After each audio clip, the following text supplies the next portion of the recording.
Anyway, the Jehovah's Witness, they focus on Jehovah. When they give their dawah, they come to Christians, they say to them, what is the name of God?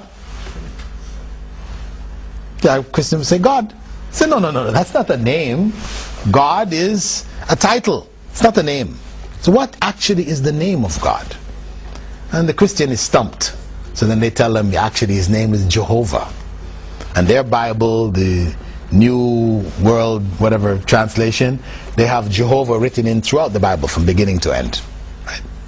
The point is that for them, when they bring this, we can easily end their argument, because the word Jehovah, we ask them, does that exist in Hebrew?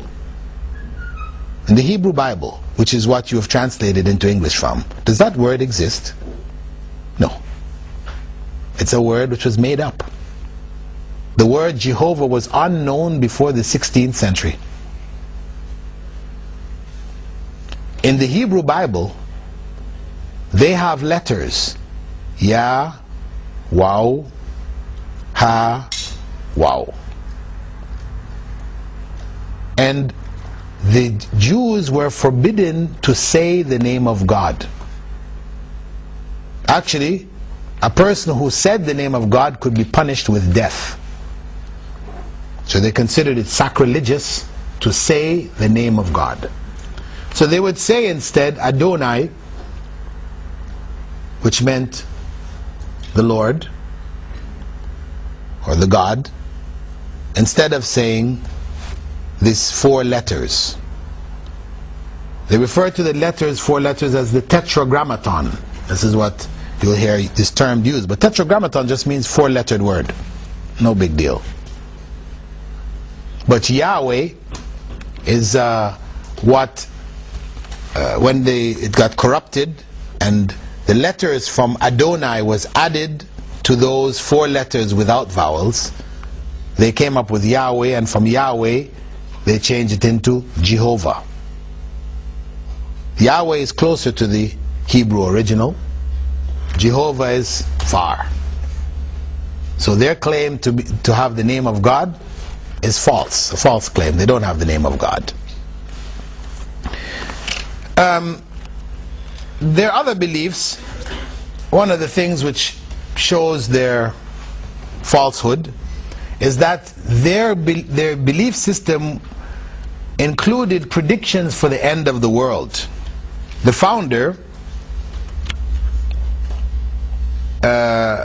claimed that the world was going to end in 1914. Of course, 1914 came and it didn't end. Then he said it would be in 1918. He died in 1916. So he wasn't around to know that it didn't end in 1918 either. Then the next follower who took over after him, he claimed it would end in 1920. And it didn't end then either. And 1925. And 1941. And 1975.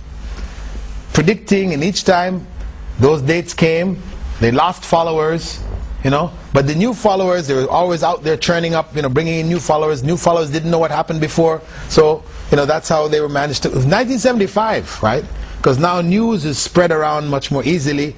When it didn't happen in 1975, they said that there was a problem in their calculations.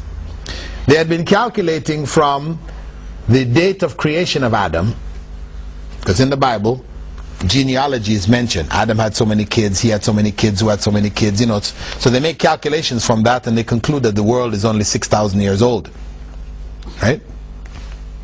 So they said we had been calculating from the actual date of the birth of Adam, but we should have been calculating from the birth of Eve.